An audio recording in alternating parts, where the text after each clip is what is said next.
So Greg and I were getting together to do this video, but it's expanded because the news just took on a life of its own. We were going to talk about one thing, but we want to start with Zelensky and where Zelensky was and how close he was to the front lines just today. Now, if you don't know our backgrounds, Greg has been in Ukraine for like 3 decades. I Mhm. came to this because of Zelensky saying, I need ammunition, not a ride. I went, What? And as a professor who created leadership programs, that really grabbed my attention because the whole world thought that Zelensky was going to flee. We're going to show you some of his guts today with what he did just today, and he did this again just last week going to Pacross. So, Greg, take this away. Show us where he was, and let's talk about this. Well, he was in the most dangerous city, one of the most dangerous cities for civilians, and that is Kherson. If you look here on the web here, just this simple map, of course, Kherson, very, very, very large city, about 300,000 pre-war. It's just a beautiful city that's on the river, the gateway to Crimea. You can see the red down here. This is where the Russian forces have occupied, and it's just a few kilometers, guys. It's artillery, it's drones, it's multiple rocket launching systems nonstop. But the weather changed yesterday. Very foggy all along the river here, all along the southern front. That's why the Russians were coming into Pokrovsk. And now this is why Zelensky was able to come to Kherson today. And I've got some video for you of Kherson. One of the most important things that was unfolding today for him to be able to do that was the weather again. So when you see him, you're going to see very cloudy, very foggy. He actually makes his evening address right here at the sign, the very famous sign everybody's seen. He's standing Mhm. there. Guys, you go past that sign, which I've done many, many times. I stay in Kherson, and you come in, you go straight down the hill, and it's just a war zone. So I think we start first with Zelensky talking about Kherson on the 3rd anniversary. Here we go. I wish you health. Today I'm in Kherson. It is already the 3rd anniversary of the city's liberation from the Russians when the occupiers fled, and how the courage of our people made it happen. Now, Ukrainian flags return to the city, and I'm thankful for every one of our warriors who fought for Kherson and everyone who is defending this beautiful city now, defending the lives of our people. Today, I held a meeting here with everyone responsible for security. Our military was present, the unmanned systems, defensive forces, and we identified specifically the needs that Kherson is requiring. Thousands of Russian drones strike here every month. In fact, such a threat is constant that I have instructed our unmanned system forces, my Goddard's birds, and other units to expand their defensive capabilities here. It is important to implement all of this. We have set tasks to ensure the protection and the logistics. Government officials will assist with this, and on Friday, I will hold a special meeting in regard to frontline cities, especially regarding energy sector and specifically equipment for Kherson and additional funding that is needed. No later than tomorrow, we need to have these decisions prepared by the government. The regional authorities have also submitted requests for Kherson for protection in terms of kindergarten support, education, and social needs. People here deserve greater support, and I am grateful to everyone who protects our Kherson. I mean, that's it. There's a lot in that little statement. But That even the statement's not the statement. Marshall McLuhan said the medium is the message, and him standing there at that gate, danger close. Like I don't think Putin would even send a body double that close. that's the number one message. No body armor, Yeah, by the way. yeah. Okay. We don't even go into Kherson in our vehicles without body armor on now. And the Mhm. president of Ukraine was standing at the sign, and I trust me, everybody knows where that sign is if you've Yeah. been in Ukraine. So the weather plays a role into that. You could see the clouds, the fog, and it gets heavier as you go down to the river there. He's just a couple of kilometers away from being on the river. He's just a few kilometers away from Russian positions. And that's And easily within FPV range. yes, Yeah. way within FPV range. Yeah. And he's making a statement there. He's also letting the world know the value of Kherson, because on Russian media now, Russian military news, they're talking about wanting to come back for Kherson. They're pushing heavy again on the southern front. So what does he do? He goes straight there, stands in front of the sign, and he makes a video, and he talks about the importance of that city. But he doesn't stop there. He goes and visits a hospital, Mhm. talks with people who've been wounded. He goes to a kindergarten. I've translated that. I think that will be very encouraging for people to see. But before we show you that, let me take you right into Kherson. And he was talking about the flags, because today Mhm. is the 3rd anniversary, and this is what Kherson looks like.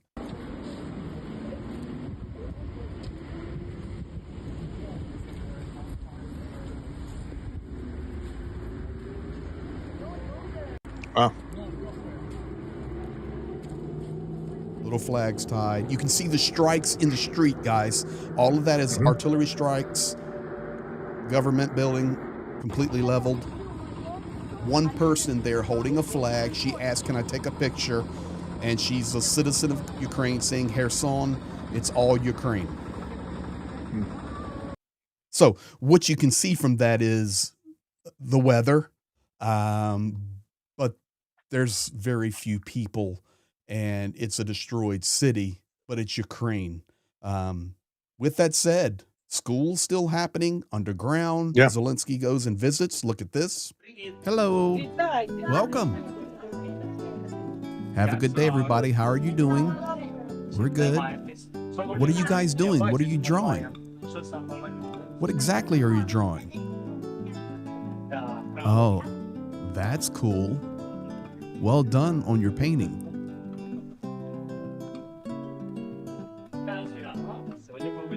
So, you've been in Ukraine. Have you visited other cities? Yes, I've been to Amsterdam. Okay, nice to meet you. You guys have a good day. Everything's gonna be fine. Don't be shy. Let's shake hands. Hi, Sergey. Oh, be careful. This one's dangerous.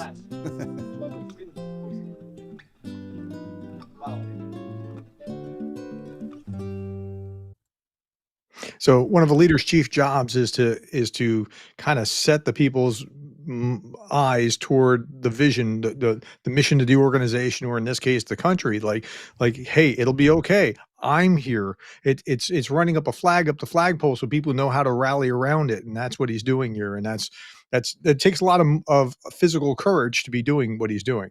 It's extremely dangerous, especially when you've had other rhetoric coming out from um, Americans, such as the former, what was he? He was the assistant to Colin Powell yesterday, coming out and saying, well, this guy's going to either be killed or eliminated by the end of 2025. Zelensky just heads down to Kherson, stands in front of the sign without body armor, and goes to kindergarten. I mean, this is the quality of the human being. And listen, Prof, you're a professor, you deal with students. You can see that his face is genuine there. He looks like a Sunday school teacher, or, just a kindergarten teacher. That was Yeah. genuine interaction. And that's the character of the man. And we don't see a lot of that character in global leadership around the world. So it's nice to see. Now, with that said, he's in a very dangerous area, and this weather, we're going to be watching the weather as we go forward. Mhm. I can tell you, first of all, let's talk about 3 last things. So that's Zelensky today. You guys have went inside Ukraine. The 3 other things we need to talk about is the power situation. Zelensky said in his statement he'll be Good man. talking and meeting about frontline cities, power management, all of those things. Guys, it's pretty critical. Let me show you this graph right here. And this is important to understand. So this is Khmelnytsky power. Yesterday, my buddy at my apartment in Khmelnytsky, Ukraine, and I don't mind saying Khmelnytsky. People get on me many times, say, don't tell them what city you live in. Why?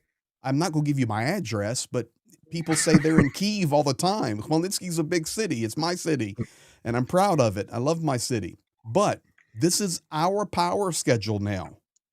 Basically, you have different zones in the city, different hours of the day. Blue Mhm. means you do not have power. White means you do have power. And of course, it also says it is subject to change. The bottom line is you have 12 hours of power a day, approximately, and 12 hours of darkness. This is on top of, as we were discussing earlier, Prof, the weather has changed. You only have 8 or 9 hours of daylight now. Yeah. It's not like summer. And that's why even news is a little bit slower to trickle out, because you're not running 16 hours of daylight. You're running 8, 9, cold, fog, rain, snow. Everything has changed. But I want people to see this is the Khmelnytsky schedule. Okay? Mhm. And take a look here. This is where Khmelnytsky is.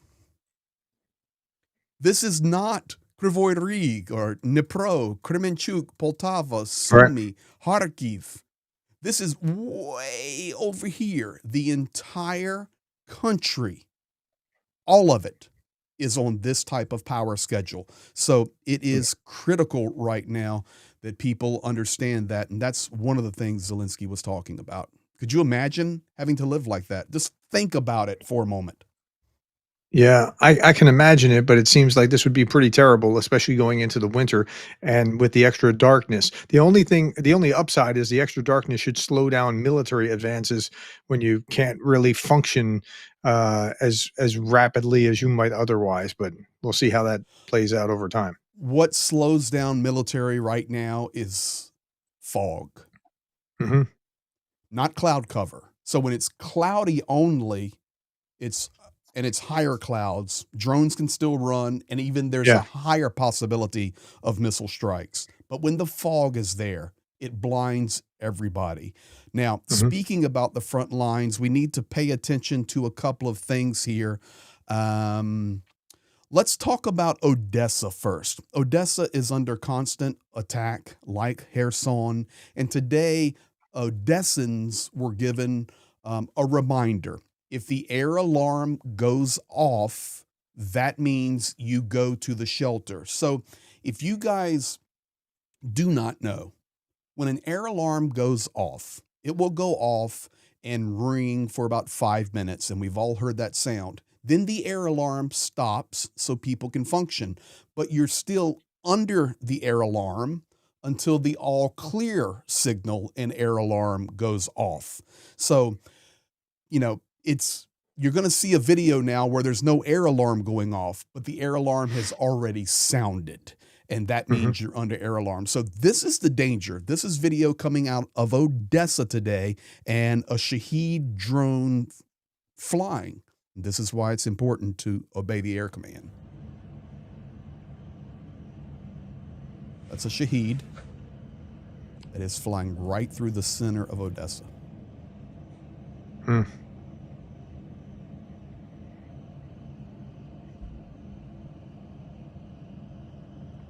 Wow. Halfway around the world, and that still just gives me chills. Yeah, but you see it winding its way through. Yeah. So that drone is using some type of GPS AI. It's on a specific target run. Hmm. B, it's running some type of photo reconnaissance, which they do.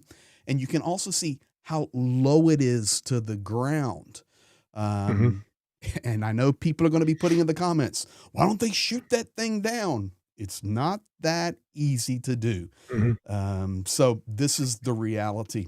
Now, the last thing we need to talk about with this weather and this change is we do have a change coming on the southern front, which many people may look at and say, oh man, I don't want to hear about stuff like that. But for me, I do. I want Ukrainians to get better fortified positions to be able to defend and then push back. So we have video in from the Southern Command and their spokesperson talking Mhm. about this particular zone right here. Yesterday, I was talking about this area, and I'm watching Deep State on this because they typically are a couple of days behind on purpose. But, Mhm. ladies and gentlemen, this is the city, and it stretches down to here of Zaporizhia. I'm basically giving you the whole outline of it with Metro. It's massive. And you can see the Russian push here. And then they're also pushing up this gray line toward the city of Orikhiv, which I've spent a lot of time in. They're coming for that, but also big push here on this zone. And this Yeah. is what the Southern Command is talking about. Let's listen to him, and then we'll look at a couple last things on the map here. Here it is translated for you guys. A complex situation has developed in the southern front, particularly around Guliopol, Alexandrivka directions. Over the past few days, the enemy has conducted more than 100 combat missions there. These include assaults on our positions, and the enemy attempts to infiltrate deep into our defenses. Additionally, the enemy has increased artillery fire on our positions. They're launching 500 to 600 daily attacks using up to 2,000 rounds of ammunition. Mm. As a result of this bombardment, all positions and shelters and fortifications in some of our settlements were effectively destroyed or they've been damaged. Therefore, we have made the decision to withdraw our defense forces from some of these locations, including Uspenivka, Nova Uspenivka, Nova Mikolaivka. The enemy is also attempting to advance near Yablokova and Rivnopili and Solodke, where fierce battles for these settlements continue. The enemy also is bringing in reinforcement groups, but our defense forces are striking back, and we are preventing them from establishing these positions and the locations in the settlements. So I know it doesn't sound the best, but I'm happy to hear it, to be honest. You heard him speaking about towns like Uspenivka, Novo Uspenivka. He talked about Novo Mikolaivka. And as you can see here on Deep State, it's already covered red, but he's saying, we're out of there. And then the other little villages he was talking about where they're trying to push is scattered all along here. And of course, this is all on the outside of the fortress city of Guliopol, which is in this pocket. Guliopol would be a Ukrainian fortress that would be similar to like a Kurakova or an Avdiivka. These cities Mhm. about that size that Ukraine really reinforced. So yes, Russia really wants to come after this Guliopol area here and then push over to Orikhiv. And then once you have Orikhiv, you're on the main highway from this southeastern section coming straight into Zaporizhia. And of course, Zaporizhia is what they want. And I just want viewers to understand that this is close, guys. When I stay here in Zaporizhia, where we stay, I can be at this place right here in 20 minutes on a Mm. car. I've been all these places. Stepnogorsk, that is now under heavy. Kamyansky right here, that's now completely occupied. I spent a lot of time in Kamyansky. It's now Russian for now. But when we're talking about distance, just to understand, I'll do one measurement from Stepnogorsk to the very center of Zaporizhia, 30 kilometers. Mm. That's FPV drone range. No problem. Yeah. So this is a challenging area. They are pushing hard on this entire southern front. And then, of course, the story of continues to unfold. So that's where we're at. Weather changing, power changing, I think Zelensky said a lot in his statement today. And I think it was, if I recall correctly, he said on Friday he would be giving Frontline City update status. So It strikes me that as they withdrawing is a safer place, a better place to be able to defend, but it'll look bad. The optics will be horrible about, well, they took X number of square kilometers. Yes, but to be in a more defensible position as a trade-off is going to be more helpful than trying to stick around where you can't really defend it. So let's talk that's truth right it's now. unfortunate. I hope people come to your channel, my channel. They know we partnered together because we do our best to give truth. Here's the truth. How many Ukrainian soldiers are in the pocket of Pokrovsk? Listen to nobody. That's the answer.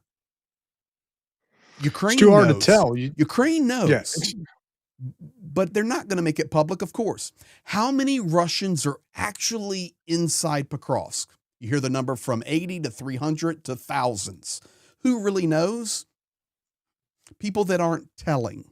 So is it better to just sacrifice everything here, for example, or to pull back to your reinforced lines that are strongly built, defend, and then be able to counter?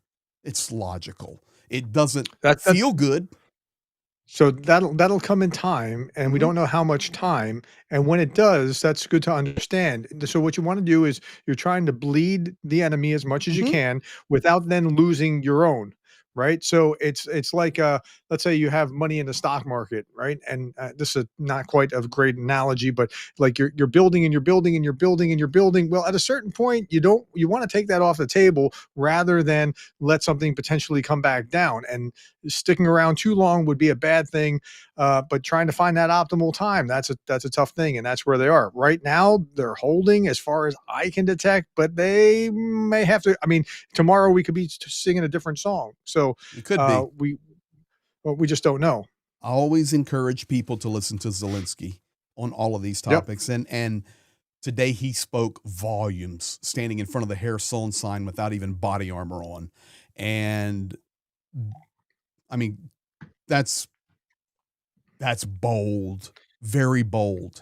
Um, That's very good. So yeah. but in addition, he said, you know, we're going to be talking about the frontline cities, the energy. You're going to be getting updates on that. So there's a message in there. So day Mhm. by day, step by step. I think, last 20 minutes, guys, you've had a great look inside Ukraine today on November the 11th. I do want to give a shout out tomorrow, 2 o'clock Eastern. That will be November the 12th.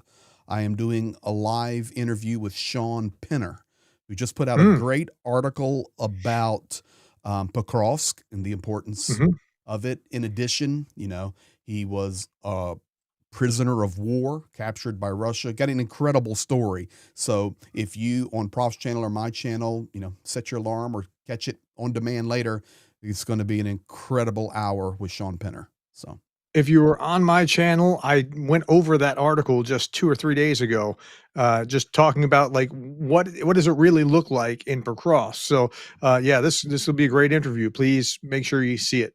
yep. And thank you guys. We appreciate each and every one of you for helping us to share truth, for standing with Ukraine. And we stand until victory. Razem do Peramoga. And that's it. Thank you, my friends. Thank you for being the kind of people that care about Ukraine. Blessings.